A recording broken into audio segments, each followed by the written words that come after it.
Hey guys, welcome back to my channel. Today we're going to be looking at the Brous blades import line division. Stick with it.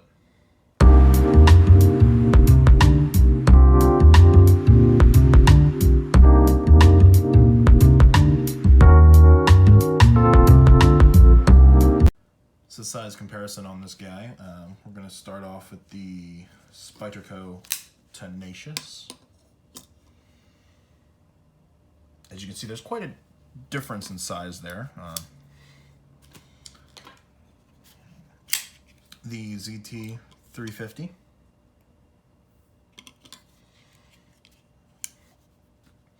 And the Best Tech Grampus.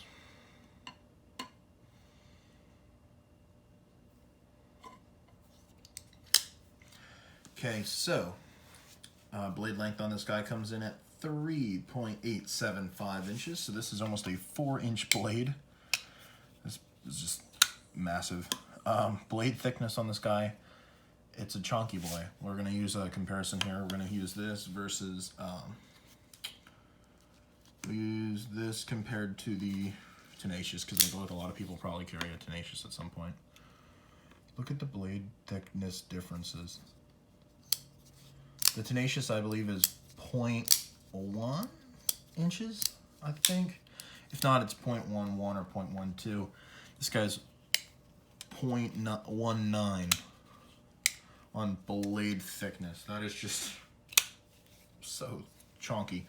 Blade material is D2 steel, which again, if anyone follows this channel knows I love D2 steel. It has a drop point blade shape, as you can see. It is a hollow grind, which makes it very slicey for its thick size. It is a satin finished blade and has a polymer handle. So show some pictures of it now.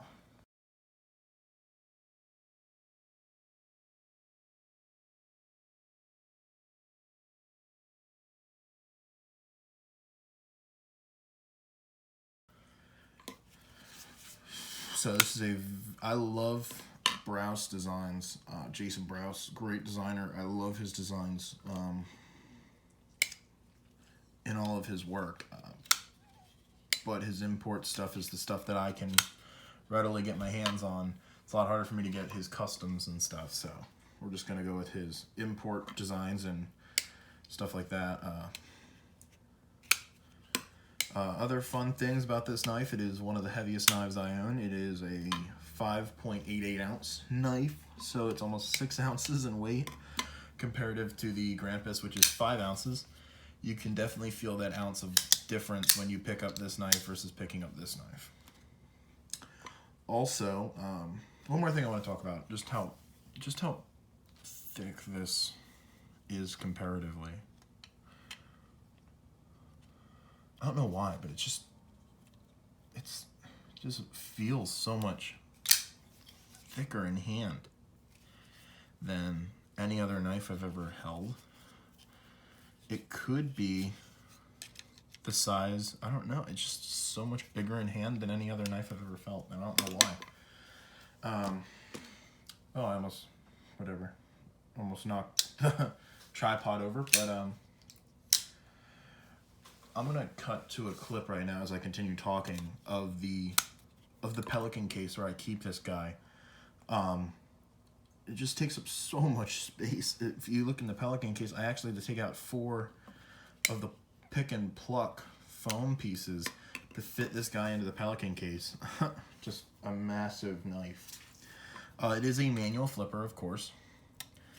As you can see here, you can push button or flick. Very smooth manual flipper and drop shut action because of the weight of this guy. Liner lock right here, as you can see. It's a nice little liner lock knife. I personally like Brous's liner locks. They're nice to me, at least. It is made in China, of course, as it is the import line of Brous blades. All of his regular stuff is done in the United States. His import stuff is done in China, and it's just amazing quality. It is only right hand up, tip carry.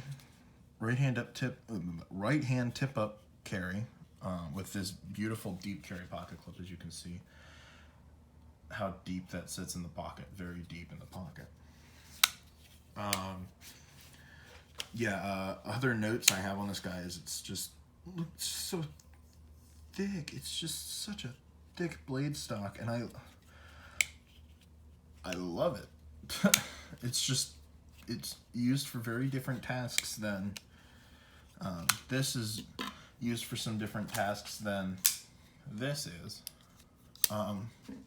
or even this. And this is a big knife, but that's used for more I guess hard to use pocket knife tasks than any of these other knives on the table would be used for.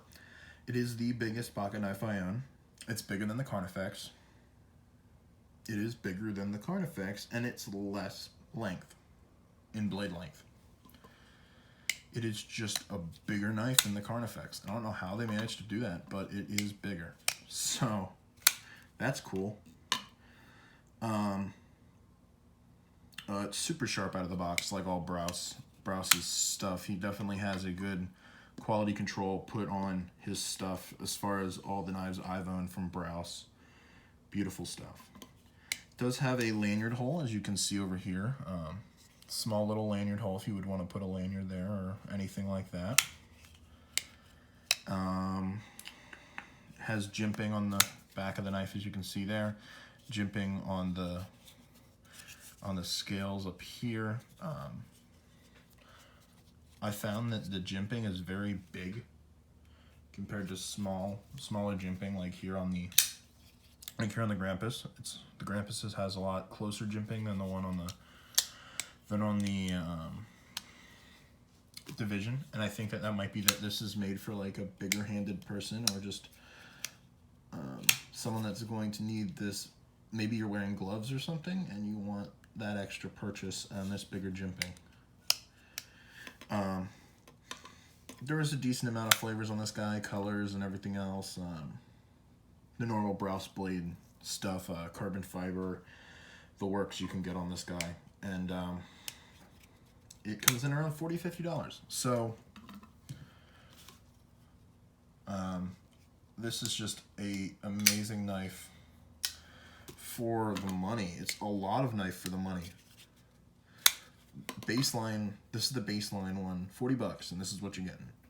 You're getting a knife that has almost a 4-inch blade, made out of D2 steel, and blade stock that's 0.19 inches of thickness. This is a steal of a deal for $40 to $50. I mean, you gotta make sure that this is what you're gonna want, but it's a steal. It's a steal. Highly recommend it. Should get it. Definitely. Well, thank you guys so much for watching, and I will see you guys in the next video.